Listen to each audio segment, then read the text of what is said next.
Bapak, Ibu, saudara-saudari yang terkasih dalam Yesus Kristus, iman itu menyelamatkan kita. Karena kita beriman, makanya kita menjadi pengikut Kristus. Jangan sampai kita lalu berkata bahwa kita menjadi pengikut Kristus karena kita dibaptis dipaksa orang tua. Tidak. Karena ketika orang tua kita menerima sakramen perkawinan, dia harus mendidik kita secara Katolik, dalam suka dan duka, untung dan malang. Maka dalam bacaan Injil, jika ada rumah tangga yang tercerai-berai, maka dia akan runtuh.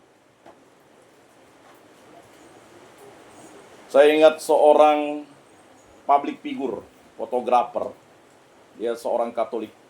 Lalu dia yang memberikan pewartaan iman kepada istrinya. Ketika ada masalah, dia jatuh cinta dengan orang lain. Istrinya itu yang sudah menjadi pengikut Kristus ingin diceraikannya. Justru istrinya yang mengingatkan kembali akan makna perkawinan kepada orang yang awalnya menjadi pewarta bagi dirinya. Dia menolak untuk perceraian karena dia berpegang pada Kristus Yesus. Nah, ini persoalan-persoalan yang akan dihadapi oleh kita, baik pribadi lepas pribadi. Persoalan yang akan dihadapi oleh saudara-saudari kita. Persoalan perkawinan ini menjadi sesuatu yang mengancam keutuhan iman kita. Bahkan beberapa orang diperingatkan, khususnya di paroki kita. Waktu saya DPP bidang 1 itu bukan saya keras. Sebenarnya saya sebagai pelayan itu ingin bukan menyelamatkan, menyelamatkan Yesus. Ingin menyampaikan sesuatu, mengingatkan kepada yang bersangkutan supaya mengurus. Tidak boleh nyelonong, asal nyelonong dia nyambut. Dan kebetulan ada yang sadar. Dia bertanya, selama ini saya Pak nyambut ya. Loh, kok Ibu berani nyambut? Akhirnya kita kasih solusi. Ibu sampaikan kepada suami Ibu untuk segera melaksanakan konvalidasi. Tidak pernah kita mengajak dia untuk menjadi Katolik, tetapi mesti sakramen perkawinan harus Ibu dapatkan, sehingga Ibu layak dan pantas untuk menerima sakramen Ekaristi. Nah, persoalan-persoalan problematika semacam itu harus kita sampaikan kepada saudara-saudari kita, supaya dia tidak semakin parah kejatuhannya. Jika seseorang dilepaskan, dia sudah pulih, lalu dia kembali jatuh berdosa, ada 7 setan yang lebih bahaya lagi di sebelum satu setan yang telah merasukinya. Nah, ini persoalan yang akan kita hadapi dalam kehidupan kita bersama. Secara kontekstual di era globalisasi ini, orang menjadi tidak percaya karena kita yang tidak membuat dia percaya tentang menerima sakramen Ekaristi. Selalu bertanya apakah mujizat terjadi dilakukan oleh Allah. Mujizat selalu dilakukan oleh Allah, terjadi setiap saat ketika kita misa. Di situ transfigurasi atau ingat, sakramen Ekaristi itu bukan simbol, tetapi sungguh-sungguh tubuh dan darah Kristus. Jadi makanya kita harus melihat, lihatlah. Itu adalah tubuh dan darah Kristus. Jadi di dalam gereja Katolik itu mujizat terjadi setiap kali misa.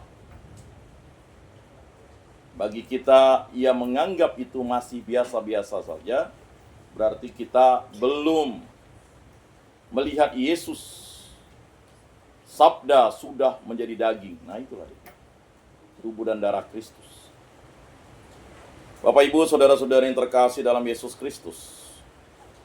Setan itu ada, roh jahat itu ada.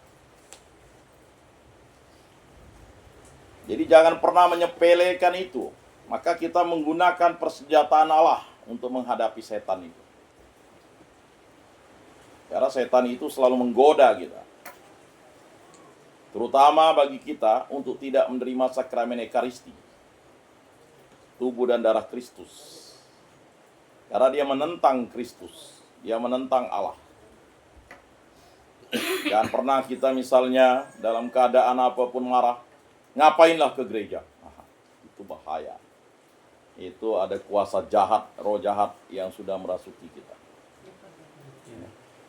Itu persoalan-persoalan yang akan dihadapi oleh kita dalam tantangan hidup iman di masa sekarang. Maka keluarga ini bersyukur ya. Tidak hanya hari kelahiran tetapi telah menerima sakramen Krisma. Jadi bagi Bapak Ibu yang belum menerima sakramen Krisma, hendaknya melaporkan diri kepada ketua lingkungan. Supaya nanti ketua lingkungan ketika ada penerimaan sakramen Krisma, di daerah kita ini 2 tahun sekali. Kalau coba di kampung tuh, ya, jangan-jangan 2 tahun sekali, 10 tahun sekali pun belum tentu ada. Karena uskup itu harus berkeliling. Karena yang boleh menerimakan sakramen Krisma itu adalah uskup atau yang mendapat mandat dari uskup. Ya, imam, ya, yang kita panggil pastor, romo, pastor, pater, pader, bapa. Nah, kan? Jangan berdebat lagi ada yang manggilnya romo ya. Itu namanya imam. Ya. Mau panggilnya romo silakan, mau panggilnya pater silakan, mau panggilnya bapa silakan, pater silakan, pastor silakan, pastor silakan. Ya. Kadang kita ini kan berdebat yang bukan substansi. Ya. Jadi itu. Jadi sakramen Krisma itu adalah sakramen ya, tanda menjadi orang yang dewasa dalam iman. Artinya tidak lagi ke gereja disuruh. Tidak lagi menerima sakramen tobat pada saat masa Advent disuruh. Penerimaan sakramen tobat itu adalah sesuatu kewajiban. 5 perintah gereja. Ya. Perintah gereja yang ke-4. Jadi orang terima sakramen Krisma itu harus hafal 5 perintah gereja tuh. Nah, saya kurang tahu bagaimana Bapak Ibu menghafalnya itu. Ya. Perintah gereja yang ke-4, akuilah dosamu sekurang-kurangnya setahun sekali. Sekurang-kurangnya. Minimal pada masa Prapaskah atau minimal pada masa Advent. Nah, masa Advent udah ada lama lagi nih, udah dekat. Kalau udah mulai September, Oktober, November, kan? Itu. Jadi sakramen tobat itu adalah sakramen yang bisa diterima berulang-ulang kali sama seperti sakramen Ekaristi. Tetapi sakramen inisiasi Katolik, inisiasi Kristen, yaitu sakramen baptis, itu hanya diterimakan sekali untuk selamanya. Sakramen Krisma juga sekali untuk selamanya. Nah, itu harus dijelaskan. Dan jangan sampai itu dilewatkan. Saya ingat seorang teman itu, udah minggunya mau terima sakramen Krisma malah, ya kan? Dia bilang, ini tidak akan bisa main band seumur hidup lagi. Betul-betul dia, tidak terima sakramen Krisma sampai sekarang. Aduh, itu kan tidak bisa membedakan antara dunia dengan ya rohani, spiritual untuk surgawi. Nah, ini persoalan-persoalan yang akan kita hadapi,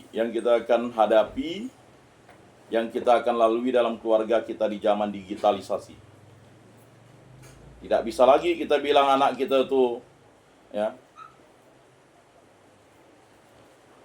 ingat, ya setiap minggu ya wajib ke gereja lah. Padahal dalam 5 perintah gereja itu, perintah gereja yang pertama itu, rayakanlah hari raya yang disamakan dengan hari Minggu. Kalau kita lihat kalender liturgi, itu beberapa kali hari raya itu jatuh pada hari biasa. Itu wajib ke gereja sebenarnya. Ya. Kalau untuk misa harian itu tidak diwajibkan. Itu untuk orang-orang biarawan, biarawati. Tetapi bagi orang awam, dipersilakan. Ya. Hari ini sayang sekali saya tidak, karena saya tidurnya jam 4 buat karya tulis. Habis nonton Bahrain, ya. Habis itu nonton Jepang. Lama-lama nonton Itali dengan siaran tunda, dengan ini Belgia.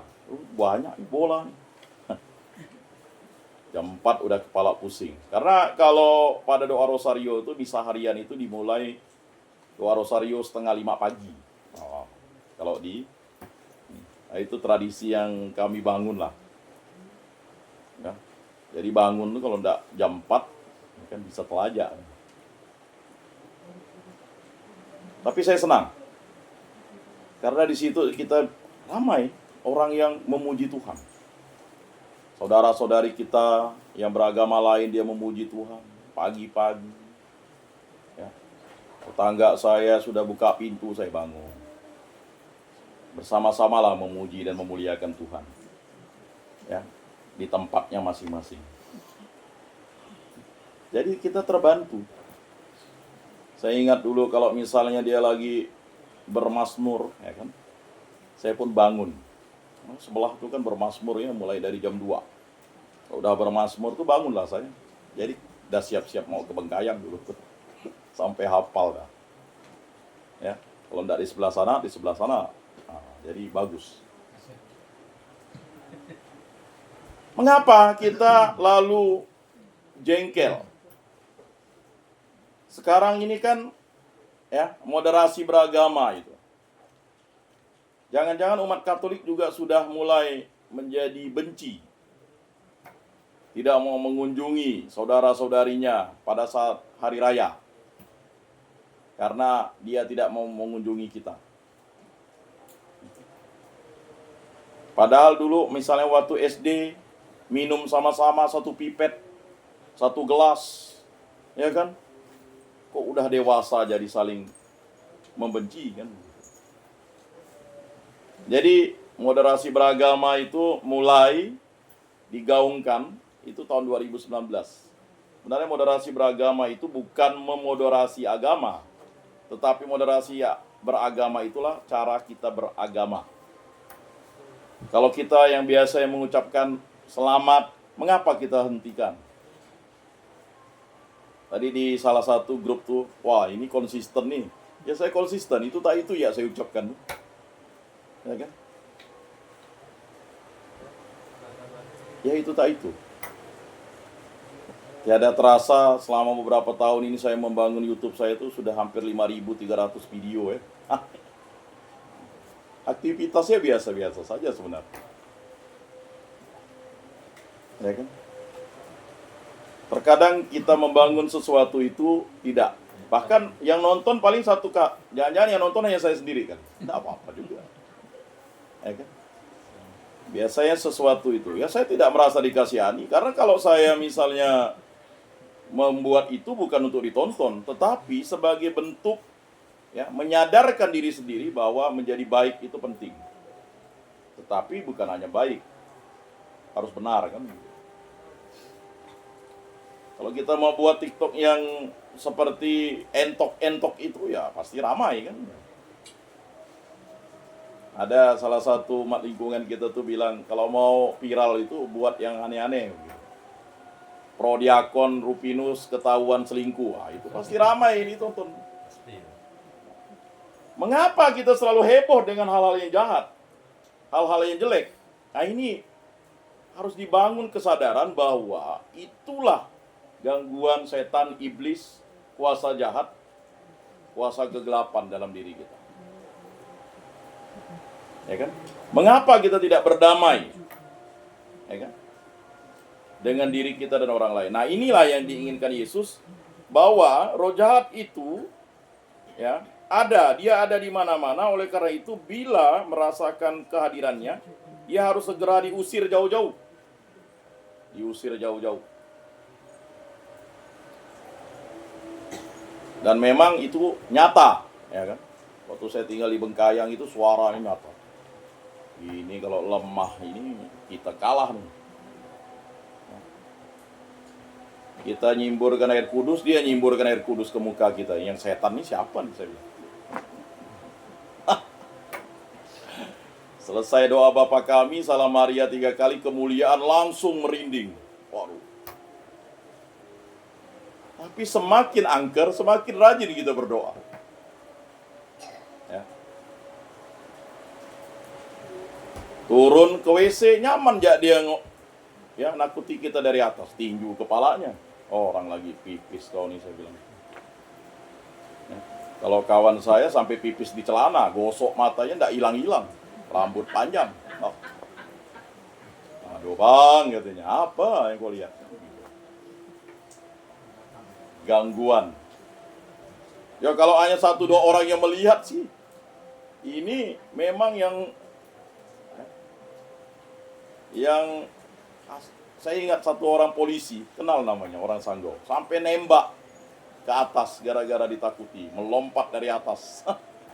Dia kan merasa polisi kan, jadi wow. Akhirnya besok baru diambil pakai dinas, tak lagi tidur situ. Tidur di atas, pindahkan ke bawah. Bayangkan. Tapi dengan situasi itu, yang awalnya saya penakut itu menjadi pemberani di situ. Jadi keberanian itu dibangun karena bersama dengan Allah. Nah itu. Jadi kalau kita takut di rumah, itu jangan-jangan ada gangguan-gangguan dari roh-roh jahat. Sama yang dikatakan Yesus tadi itu. Makanya biasakan minimal mendoakan tempat-tempat itu. Doa, ngasuh, bersihkan dan sebagainya. Itu tadi apa yang dikatakan Yesus secara harafiah ya. Dia akan membawa, karena setan itu bosan dia di kuburan kan. Wah ini balik lagi lah ke rumah tuh, ya kan? Nah, persoalannya di situ. Ya Bapak Ibu saudara-saudari yang terkasih, bacaan hari ini ingin mengingatkan kita bahwa setan iblis itu ada dan dia mengganggu kita. Nah gangguan itu bisa menyebabkan kita gelisah, ya, menyebabkan kita takut. Orang sendiri di rumah takut, tapi kalau di luar berani. Mengapa? Dan semacamnya. Nah, maka marilah kita lawan dengan doa rosario. Karena ada ya berkali-kali seorang pastor yang sudah melaksanakan eksorsis, dia sudah meninggal. Hampir ratusan ribu orang dilepaskan dari gangguan setan. Yang dia paling takut itu adalah ketika kalau kita berdoa rosario. Ya, setan Beelzebul itu tidak mau deh. Tunggang langgang dia. Nah, maka marilah kita berdoa rosario. Dan kita selalu berdoa supaya kita jangan diganggu dari hal-hal itu. Tetapi celakanya terkadang kita akhirnya menjadi dukun.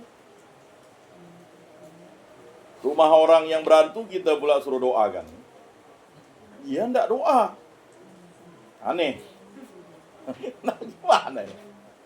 Doakanlah rumah saya, ngapa? Sering ada gangguan-gangguan. Wah ini repot. Saya ingat almarhum om kami pendoa itu kan, harusnya karena saking dia mendoakan tempat usaha orang itu, hari kedua mau masuk hari ketiga ndak makan, doa terus. Akhirnya dia apa? Lalu makan cepedak, lalu meninggal kan subuhnya. Lalu orang yang punya usaha itu datang. Ya ngapalah orang doa ndak dikasih makan kan? Akhirnya aduh gagal nih katanya, karena ada gangguan katanya dari makhluk-makhluk dan sebagainya.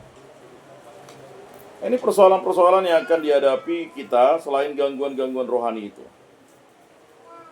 Melalui Injil hari ini, Yesus mengatakan, tetapi jika aku mengusir setan dengan kuasa Allah, maka sesungguhnya kerajaan Allah sudah datang kepadamu. Jadi kerajaan Allah itulah Yesus Kristus. Marilah kita menyambut kerajaan Allah itu setiap misa. Karena satu-satunya komunikasi kita dengan kerajaan surga itu adalah misa. Jadi kalau orang yang tak datang misa itu berarti dia tidak mau berkomunikasi dengan surga. Bapa kami yang ada di surga. Walaupun dalam keadaan malas, sakit, banyak pekerjaan dan sebagainya, mari ya, Bapak Ibu, saudara-saudari, kita diajak untuk menghadiri misa. Tidak sempat Sabtu malam, masih ada Sabtu pagi, Sabtu subuh, Minggu pagi, Minggu subuh, Minggu, ya kalau di gereja katedral mungkin ada Minggu siang ya, berderet, sampailah Minggu malam. Kalau kita memang berada di situasi hutan dan sebagainya, ada sinyal, masih ada misa online, bab ya, menyambut ya, tapi selayaknya, sepantasnya kita harus mengadakan ibadat dan sebagainya. Bapak Ibu, saudara-saudari yang terkasih dalam Yesus Kristus, ya, jelas bahwa dengan kuasa Allah atau jari Allah atau dengan ya, kanan ilahi ya, atau tangan ilahi, setan dapat dikalahkan. Jadi kalau dulu saya uji nyalinya itu ya, berangkat dari Pontianak jam 9 malam ke Bengkayang ya kan. Kalau masih berangkat dari Pontianak menuju Karangan enggak masalah. Udah Karangan menuju ke Simpang 3 tuh. Itu kan banyak kuburan-kuburan. Satu-satunya cara adalah dengan doa. Sekali saya mau pulang ke Pontianak dari arah, saya mau menuju dari Simpang 3 lewat Tiang Tanjung. Waduh, saya bilang, nih makhluk apa nih, saya bilang. Mau pulang enggak, ya udah, doa saja. Dari jauh membesar kepalanya kan. Saya baru tahu rupanya di situ tempat tengkorak ditaruh dulunya. Ya, dengan doa saja. Puji Tuhan lewat. Ya, ini sih naik terus nih. Yang penting kita tidak panik. Subuh-subuh jam 2:30, istri saya tuh tidak saya beritahu. Pas di simpang itu juga memang sering penampakan. Siapa berdiri di sini di atas nih kan? Bukan perempuan, bukan apa. Udah, doa lagi. Makanya hati-hati juga kalau kita melihat sesuatu itu jangan panik. Kalau panik itu bahaya karena roh-roh itu mengganggu kita.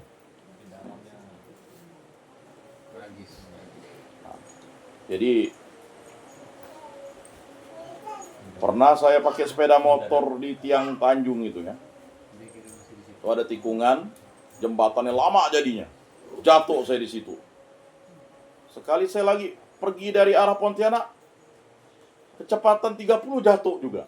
Pak, kok jatuh kata orang itu. Saya bingung juga ya, udah 3 kali. Kawan saya kasih nasi, ya udah enggak perlu kasih nasi, kasih doa aja mereka.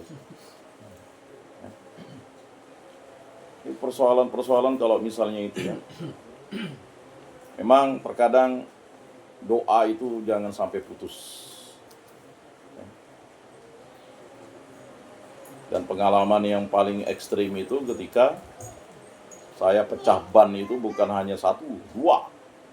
Ban luar, ban serap pun udah pecah. Ya. Waduh, besoknya itu mau enggak salah itu anak Pak Tadius kawin kalau tidak salah. Korape Maria. Gimana ceritanya? Uang tidak ada. Benar uang tidak ada.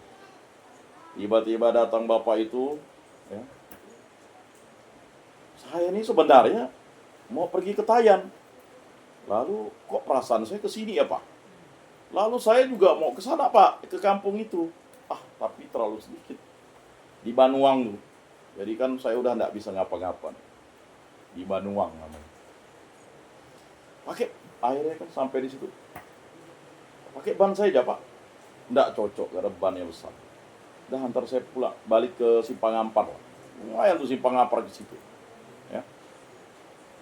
Saya suruh kawan saya di situ, ban saya lepaskan 2, mobil di situ. Ya, di Banuang yang tempat orang jual rebung-rebung. Pengalaman. Benua ya. Bukit Benua. Aduh, saya bilang nih, pergi saya kan. Saya tidak bawa duit lagi. Nggak bawa duit. Udah sampai sana. Mana ya? Syukurnya saya punya HP itu. Ini HP ini selalu ngedrop, ya. Tapi kok pada waktu itu HP itu bisa hidup dan PIN-nya kartu kredit saya tuh itu. Pak, kita pergi ke Tayannya. Tayan yang ada bank tuh, kalau Simpang Ampar enggak ada. Udah mau ke Tayan yang sana tuh. Oh, dekat Pak. Salutnya saya orang ini nih. Apa yang saya minta tuh diluruskan aja. Pak, antar saya Pak beli ban. Iya. Kawannya disuruh tunggu, kau tunggu sini ya. Ya kan? Pergi. Sampai enggak ada ke Tayan. Akhirnya lancar, dapat duit tuh. Tapi nunggu lagi ban kan? Beli ban 2. Sampai di sana 2:30. 2:30. Ban pertama bisa masuk, ban kedua ada kunang-kunang dah saya. Kalau kawan saya di mobil itu udah nyantai dia, tidur. Orang bantu lah, saya bilang, ini gimana? Syukurlah bapak di Banua itu bantu. Bapak itu udah kecapean. Ya saya kasih sejumlah uang, terima kasih Pak, dia dapat baju, rupa dapat baju. Nah, itulah bantuan Tuhan kepada kita itu, karena kita mau berdoa dan berusaha. Hanya berdoa aja, ya kan? Tapi tidak berusaha meminta. Matius 7:7 itulah menjadi, ya kalau kita, yang sama seperti Pak Armadi bilang tuh kan. Oh, Pak, kalau kita tidak berusaha kan, mau selamat tidak berusaha, Tuhan dah suruh berusaha. Nah ini persoalan-persoalan yang akan kita hadapi dalam hidup realita kita. Apalagi kalau kita udah jalan jauh, ya kita hanya mengandalkan Tuhan dan belas kasih orang. Benar, belas kasih orang. Ya kan? Mana kita tidak sawan misalnya, orang bawa parang, bawa bedil lah. Kalau itu orang jahat, atau misalnya masuk setan di dalam pikirannya, ini kesempatan nih katanya. Ya puji Tuhan lah, selama saya waktu pulang balik Bengkayang tuh enggak ada begal gitu. Ada sih orang nyetop tuh ojek. Ojek. Tukang tambal, Pak Ogah. Minta 1.000, 2.000. Ya, tetapi itu tadi, karena kita mulainya dengan doa. Maka andalkanlah Tuhan Yesus dalam segala perkara. Ya. Sama seperti saya agak kesal beli handphone saya kan. Kok nggak dikasih headset sekarang kan? Tiba-tiba hari ini kegiatan saya dihadiahkan headset sama panitia. Jadi Tuhan itu mengabulkan. Iya, Tuhan itu, saya ingin headset. Headsetnya Bluetooth. Saya tidak pernah beli headset Bluetooth. Ya kan? Saya headsetnya hanya tali aja kan. Udah kuno tuh. Sekarang headsetnya ke Bluetooth tuh. Jadi jangan pernah mengatakan doa kita itu tidak dikabulkan Tuhan. Tapi caranya itu dengan kita berusaha. Ditelepon kawan saya, bisa ikut hari Jumat kegiatan? Bisa. Ya kan? Nah yang ini tadi ceritanya, makanya ikutlah saya kegiatan. Dan itu tadi. Jadi betul Tuhan akan mencukupi kebutuhan kita.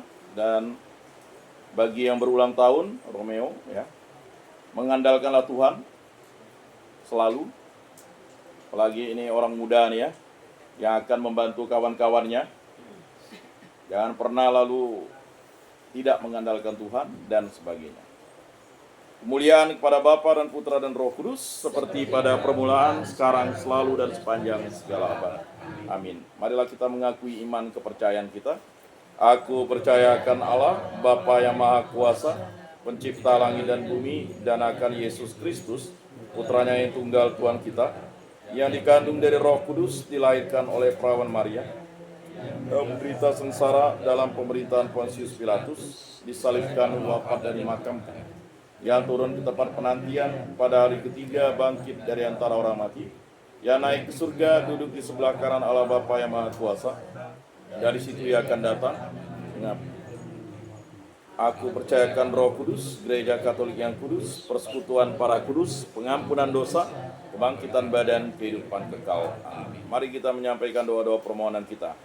Bagi Romeo Audrey Alarik yang berulang tahun ke-17, ya Allah Tritunggal yang Maha Kudus, berkatilah dia agar selalu setia kepada Allah Tritunggal yang Maha Kudus, berhasil dalam pendidikan dan melanjutkan pendidikan di tingkat selanjutnya. Bersyukur atas sakramen Krisma yang telah dia terima. Semoga kami yang telah menerima sakramen Krisma menjadi pribadi yang dewasa dalam iman. Dan berkatilah orang tuanya, Bapak Anton dan Ibu Nopi, sehingga mendidik Romeo dan juga adiknya dengan baik seturut kehendak-Mu. Kami mohon, kabulkanlah doa kami ya Tuhan. Bagi Fidelis Elpine Alarik yang sambut baru, semoga dia menjadi pribadi yang bertekun dalam iman, setia kepada Kristus, mencintai Kristus dengan total. Kami mohon, kabulkanlah doa kami ya Tuhan. Kami juga berdoa bagi arwah Herculanus Jaiton, Suwandi, Serapinatina, Matius Maini, dan segenap keluarga yang telah dipanggil. Begitu juga untuk umat lingkungan Santo Rupinus yang telah meninggal dunia. Ampunilah dosa-dosa mereka dan terimalah mereka di dalam kerajaan-Mu. Kami mohon, kabulkanlah doa kami ya Tuhan. Kami juga berdoa kesehatan untuk Nenek Marta Jau, Bapak Martinus Nangkin, Ibu Katarina Asa. Semoga dalam masa lansia mereka penuh sukacita, diberikan kekuatan dan penghiburan oleh anak, menantu, cucu, dan segenap anggota keluarga serta umat lingkungan Santo Rupinus. Kami mohon, kabulkanlah doa kami ya Tuhan.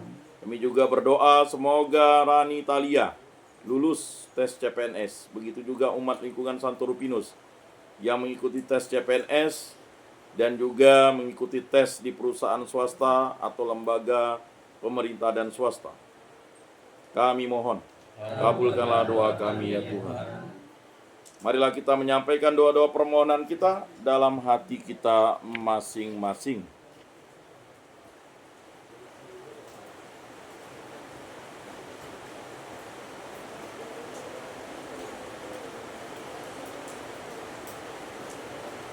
Kami mohon, kabulkanlah doa kami ya Tuhan.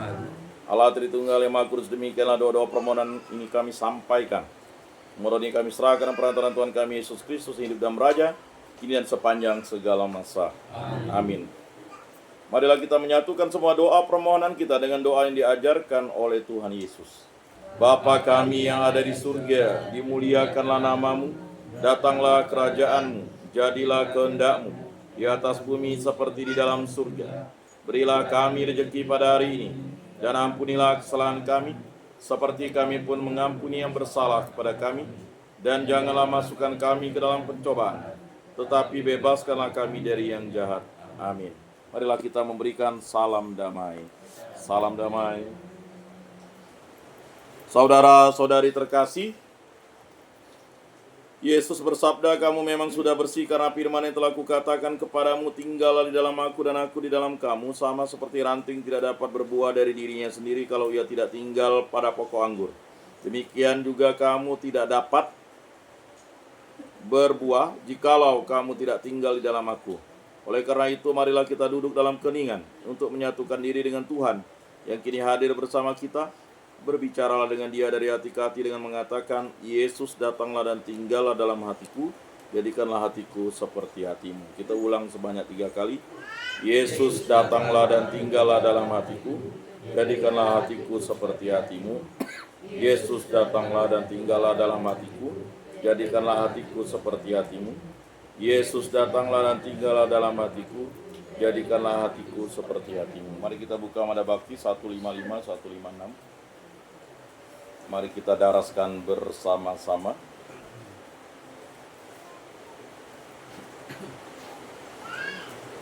Jiwa Kristus, kuduskanlah kami. Tubuh Kristus, selamatkanlah kami. Darah Kristus, sucikanlah kami. Air lambung Kristus, basuhlah kami. Sengsara Kristus, kuatkanlah kami. Yesus yang murah hati, luluskanlah doa kami. Dalam luka-lukamu, sembunyikanlah kami. Jangan kami dipisahkan daripadamu Tuhan. Terhadap seteru yang curang, lindungilah kami. Di waktu ajal, terimalah kami. Supaya bersama para kudus, kami memuji Engkau untuk selama-lamanya. Amin. Tuhan, jadikanlah aku pembawa damai. Bila terjadi kebencian, jadikanlah aku pembawa cinta kasih. Bila terjadi penghinaan, jadikanlah aku pembawa pengampunan. Bila terjadi perselisihan, jadikanlah aku pembawa kerukunan. Bila terjadi kebimbangan, jadikanlah aku pembawa kepastian.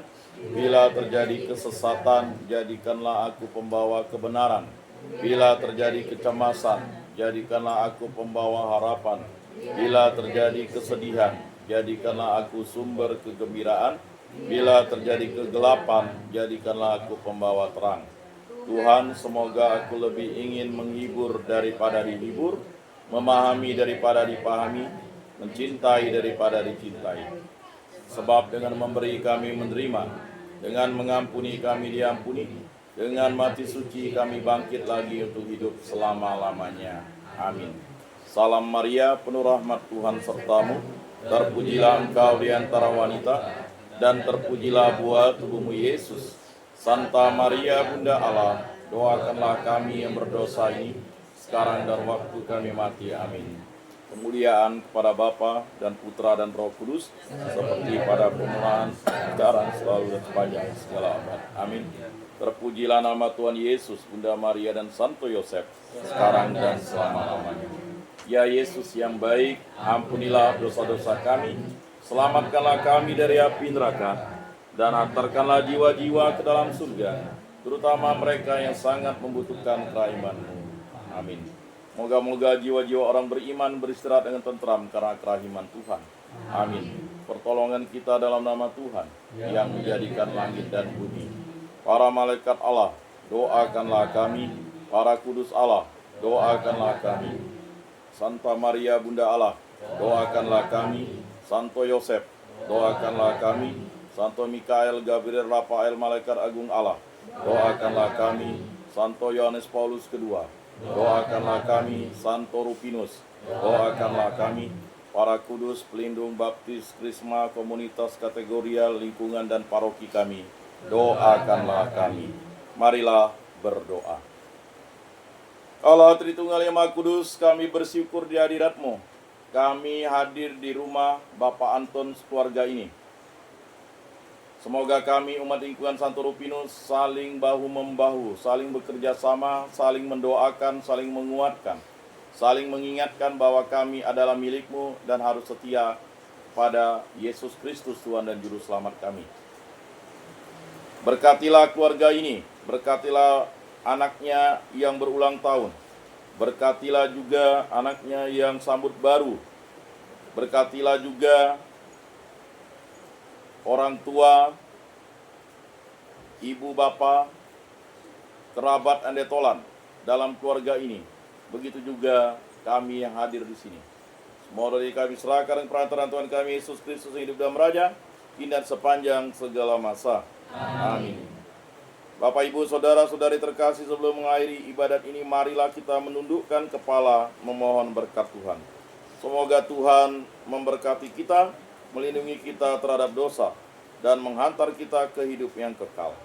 Dalam nama Bapa dan Putra dan Roh Kudus. Amin. Bapak, Ibu, Saudara-saudari terkasih, ibadat di rumah Bapak keluarga Anton ini sudah selesai. Syukur kepada Allah, marilah kita pergi menjadi saksi damai. Amin. Kolekte dan lagu penutup. Lagu nomor 208.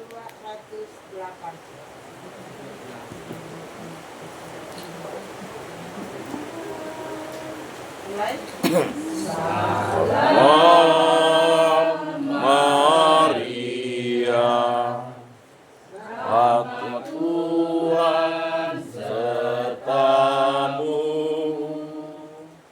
Bunda Yesus Kristus, doa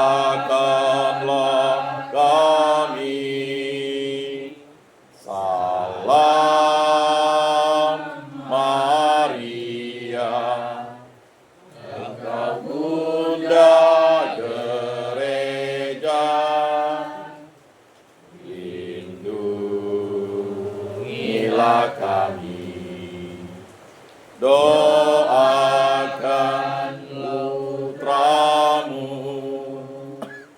Salam Maria, Ratu surga dan bumi, terpujilah